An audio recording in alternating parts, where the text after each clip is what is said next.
Hi friends, welcome to சமையல் point and recipes.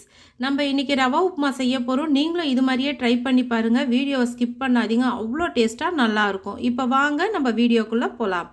பச்சை மிளகாவை இது மாதிரி நல்லா கசக்கிடலாம். கசக்கிட்டு ரெண்டாக கட் பண்ணி எடுத்துக்கலாம். கட் பண்ணிவிட்டு அதுக்குள்ளே இருக்கிற விதையை கொட்டிட்டு நம்ம அரிஞ்சு செஞ்சோம்னா அவ்வளோ டேஸ்ட்டாக இருக்கும், வாசனையாக இருக்கும். பச்சை மிளகா வாசனையாக, காரமும் இருக்காது. கடாயில் 2 ஸ்பூன் நெய் சேர்த்துடலாம். சேர்த்துட்டு 2 ஆழாக்கு ரவையை சேர்த்து வறுத்துடலாம். நல்லா வறுத்து எடுத்துக்கலாம். இப்படி மணலாட்டம் வர அளவுக்கு நம்ம வறுத்து எடுத்துடலாம். இப்போ இது மாதிரி வறுத்து எடுத்துட்டோம். இப்போ அதே கடாயில் எண்ணெய் சேர்த்துடுங்க. சேர்த்துட்டு முந்திரியை சேர்த்து முதல்ல பொரித்து எடுத்துக்கலாம். இப்போ முந்திரியை எடுத்துட்டோம். அந்த எண்ணெயிலேயே கடுகு, உளுத்தம்பருப்பு, கடலப்பருப்பு, காஞ்ச மிளகா சேர்த்து நல்லா வறுத்துடலாம். இப்போ பொரிஞ்சிடுச்சு.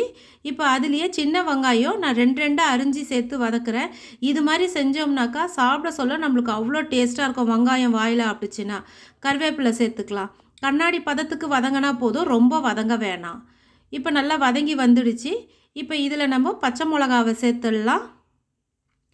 பூண்டு பல்ல பொடியாக அரிஞ்சு சேர்த்துடலாம். இப்போ எல்லாம் சேர்த்துட்டு நல்லா வதக்கிடலாம். இப்போ ஆழாக்குக்கு ஒரு தக்காளி மாதிரி 2 தக்காளி சேர்த்து நம்ம வதக்கிடலாம். இப்போ எல்லாம் சேர்த்து நல்லா வதக்கிட்டோம். இப்போ வதக்கிட்டு இப்போ இதில் உப்பு தேவையான அளவு சேர்த்துக்கலாம். தூள் உப்பு தான் சேர்க்கணும், கல் உப்பு சேர்க்கக்கூடாது. ஏன்னா ரவை டக்குன்னு வெந்துடும். நம்ம கல் உப்பு சேர்த்தோம்னா ஒரு சில சமயம் கரையாது.